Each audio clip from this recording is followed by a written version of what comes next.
Hello Pilipinas kong mahal, it's me once again, your very own Queen Manilyn. And for today's food tripan natin to, dito tayo sa Dad's Burger. Audio Jungle.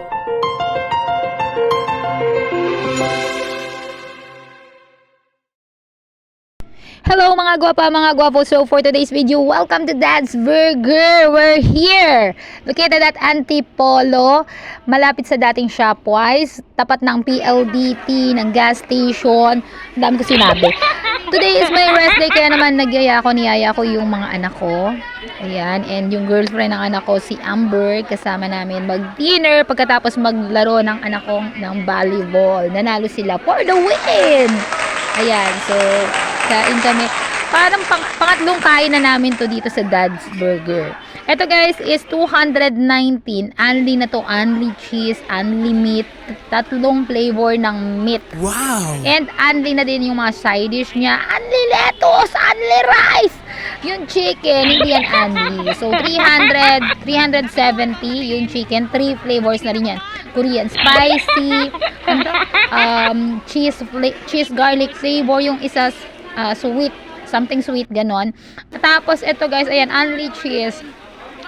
So napakasarap ng kainan dito at dinadayo talaga ito guys. So yun nga lang, hindi maiiwasan, aray, matalskan ka ng mantika. Sarap. So first time namin tinikman tong manok nila, ang chicken. Ayan, hindi naman siya wings lang eh. Meron din siyang ibang part ng chicken. So, busog-busog. Yun nga lang, wag ka magtitira. Ayan, tinabi ko na yung akin. Wag kang magtitira kahit kahit side dish kasi magbabayad ka. May charge. Alam niyo naman yan. Pero itong nakakatuwa guys, dahil afford na nating mga normal people ang unli samyupsal. Kasi dati 'di ba, pangarap lang natin yan makisabayan sa mundo ng mayayaman. Sa mayayaman lang yan. Pero ngayon nakakasabay na tayo dahil 200, nasa 200 pesos lang. May unli ka na dito, unli samyupsal. Para pwede ka na mag-unli samyupsal. Balik-balikan mo dito sa Antipolo. Actually marami sa Antipolo unli samyupsal. Nagkalat na rin yan sa buong Pilipinas. Oo. Unli samyupsal. Akala ko before hindi siya tawag na to, yung karne. Ayan, pinaligpit ko sa mga anak ko kasi gusto ko lilisan kami sa table na malinis ang table. Walang masasabi sa amin na yan.